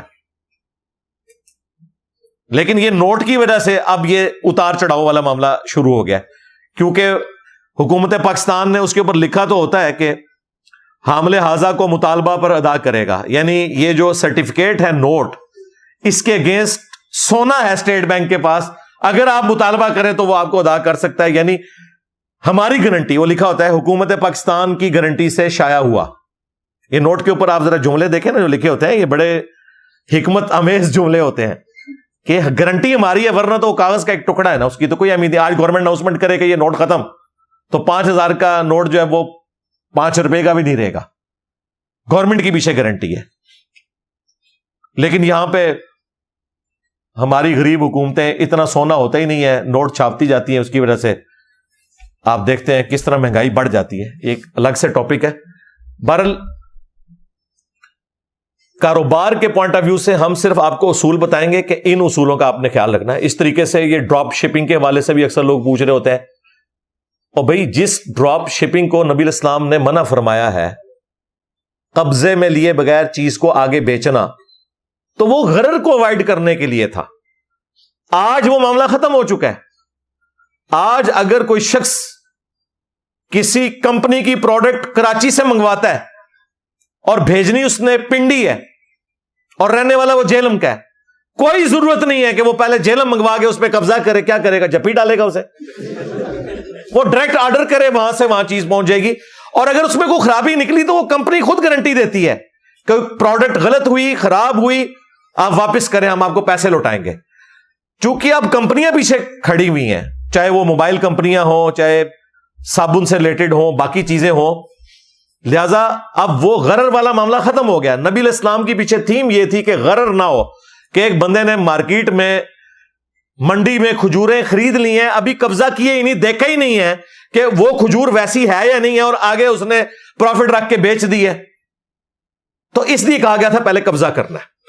اس کی ایسے بعض جو سلفی علماء انہوں نے کہا نہیں جی پہلے چیز پہ قبضہ کرنا ہے، تو یہ آپ جو امیزون کے ذریعے بزنس کر رہے ہیں، یہ باقی سارا حرام ہے. او بھائی اللہ کے بندو، یہ جو کاروبار کر رہی ہیں یہ کمپنیاں، آج اگر نبی علیہ السلام دنیا میں موجود ہوں تو ان ساری کمپنیوں کو آن کریں. جتنی ایمانداری سے یہ لوگ بزنس کرتے ہیں، چیز خراب نکل آئے تو کئی بار کہتے ہیں آپ چیز بھی رکھ لیں، پیسے بھی آپ کو واپس کریں گے. ہوتا ہے کہ نہیں ایسے؟ اس کو یہ کہنا کہ اس زمانے میں وہ ڈراپ شپنگ سے نبی علیہ السلام نے منع کیا، وہ والی ڈراپ شپنگ اس وقت بھی حرام تھی، آج بھی حرام ہے. لیکن یہ والی جو ڈراپ شپنگ ہے یہ تو چیز ہی کچھ اور ہے. غرر کو آپ نے اوائڈ کرنا ہے، دھوکے کو اوائڈ کرنا ہے، تو پھر یہ سارے کے سارے کاروبار حلال ہو جائیں گے. نمبر 1 سود نہ ہو، نمبر 2 پروڈکٹ حلال ہو، نمبر 3 جوئے والا کوئی ایلیمنٹ نہ ہو، اور نمبر 4 غرر نہ ہو. غرر میں یہ بھی آتا ہے کہ یہ نہ ہو کہ تھریٹیکلی کمپنی ہو، کمپنی ایگزسٹ ہی نہیں کرتی. اس طرح کے بھی آن لائن بزنس چل رہے ہیں نا، کہ جی اتنا سونا لیا اور بیچ دیا، اور وہ جو کمپنی ہے نہ اس نے کبھی سونا لیا اور نہ کبھی بیچا، چیز ایگزسٹ ہی نہیں کرتی. تو یہ غرر ہے. یہ آپ پیسے کے ذریعے پیسہ جنریٹ کر رہے ہیں، یہ کاروبار بھی حلال نہیں ہوگا. چلے میں نے لگتے ہاتھ آخری 5 منٹ میں آپ کو پوری ایک کاروبار کے حلال اور حرام ہونے سے بھی جو متعلق چیزیں تھیں، یعنی اچھے لڑکے اور لڑکی کی خوبیاں بتا دی ہیں. اب رشتہ آپ خود تلاش کریں، ہمیں نہ ای میل کیا کریں کہ جی یہ علی بھائی یہ کاروبار ہے، اور بھائی وہ کاروبار کے اندر جتنی گدڑ سنگیاں نا وہ علی بھائی سے زیادہ آپ جانتے ہیں جو کر رہے ہیں. آپ نے خود یہ 4-5 چیزیں دیکھ لینی ہیں جو میں نے بیان کی ہیں. اگر یہ نہیں ہے تو کریں آپ، بے شک، آپ کو کس نے منع کیا؟ لیکن ہمارے متھے نہ مارا کریں، کیونکہ ہم سے بعض اوقات لوگ چیزیں چھپا کے فتوے لینے کی کوشش کرتے ہیں، اور وہ پھر کہتے ہیں جی وہ انجینئر صاحب نے کہہ دیا. میں نے تو خیر آج تک یہ حرکت کی نہیں ہے، باقی لوگ شاید کر لیتے ہوں، ہم نہیں یہ کرتے. ہم ہمیشہ وہ ویڈیو بھیجتے ہیں آج کی یہ ویڈیو انشاءاللہ تعالی میرا خیال ہے ان تمام چیزوں کو بھی کور کر لے گی. کیوں جی منصور بھائی کوئی چیز رہ تو نہیں گئی؟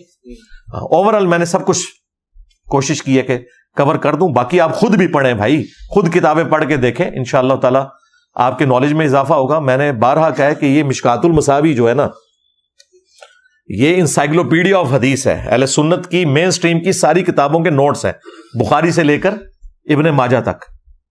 اس کو آپ خود پڑھیں, آپ کو تمام احادیث جو مین سٹریم کی ساری کتابوں میں تھی ایک جگہ مل جائے گی. یہ مشکات المصابیح کے انٹروڈکشن کے اوپر میں نے پوری ویڈیو ریکارڈ کرائی ہے. میں نے بخاری کا تعارف نہیں کرایا, مسلم کا تعارف نہیں کروایا اتنی تفصیل کے ساتھ جو میں نے مشکات کا کروایا.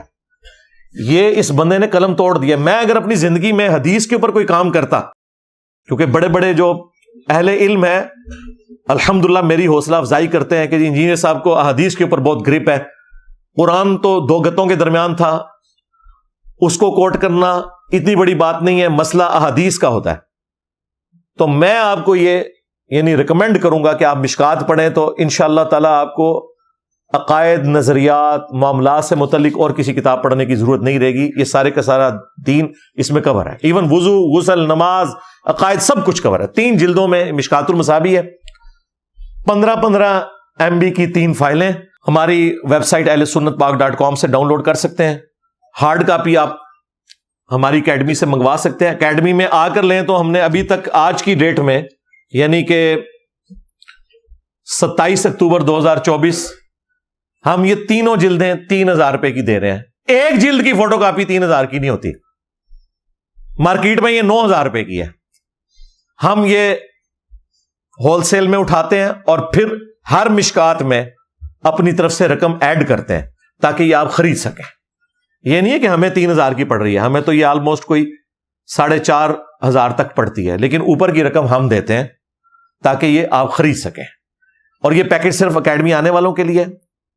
ڈاک میں اگر آپ منگواتے ہیں تو اس کی قیمت 6000 روپے ہے. 3000 کی وہ مشکات اور اوپر کے 3000 ڈاک کا خرچہ ہے, کیونکہ ہم نے TCS کے تھرو سے بھیجنا ہوتا ہے. باقی تو خطرہ ہی ہوتا ہے کہ وہ بھیجی تو شاید وہاں پہنچے ہی نہ اور ہمیں بھی نہ واپس ملے. لیکن TCS آپ کو پتا ہے ایک کریڈیبل کمپنی ہے, تو وہ بھی آپ منگوا سکتے ہیں. ہماری اکیڈمی میں کال کر سکتے ہیں. صبح 9 سے لے کر شام 5 بجے تک اکیڈمی کا نمبر کھلا ہوتا ہے 032159000162. اس میں ہمارا پروفٹ کوئی نہیں ہوتا, ہماری جیب سے پیسے لگتے ہیں. لیکن میری خواہش ہے کہ ہمارے ہر اسٹوڈنٹ کے پاس قرآن حکیم کے ترجمے کے بعد اگر کوئی کتاب ہونی چاہیے تو مشکات المصابیح ہونی چاہیے, اور اسے پڑھیں بھی. اس میں صحیح ضعیف کے حکم لگے ہیں, اور میری وہ ویڈیو دیکھیں انٹروڈکشن آف مشکات المصابیح, تو آپ کو علم حدیث کے حوالے سے بھی چیزیں انشاءاللہ تعالی کلیئر ہوں گی. صلو علی محمد وآل محمد, اللہم صلی علی محمد وعلی آل محمد واصحاب محمد وازواج محمد وامت محمد اجمعین الی یوم الدین, آمین. کافی سارے لوگوں نے, بہنوں نے, بھائیوں نے دعاؤں کے لیے کہا ہوا ہے. آخر میں ہم دعا بھی کر لیتے ہیں.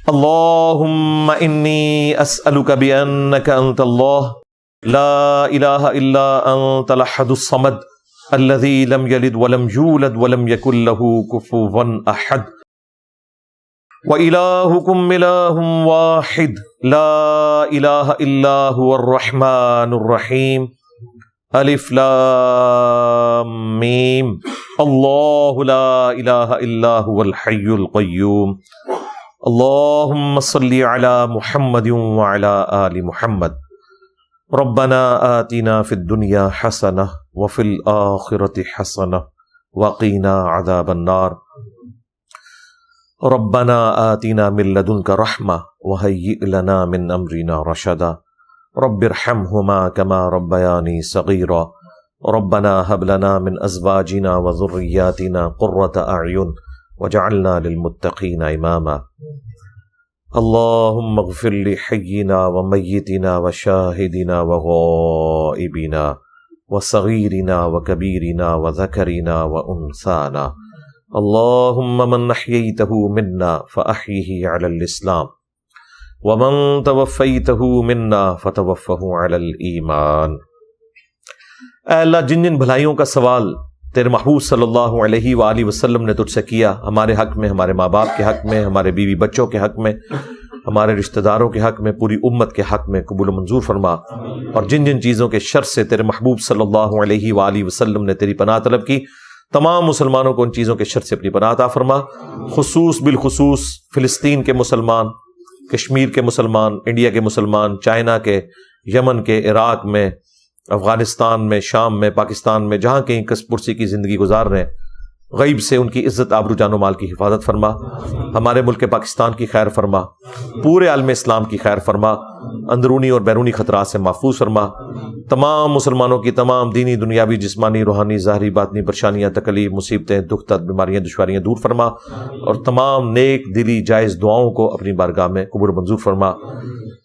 اے اللہ ختم نبوت صلی اللہ علیہ وآلہ وسلم کی برکت سے ہمیں قرآن و سنت کی دعوت کو پوری دنیا میں عام کرنے کی توفیق عطا فرما۔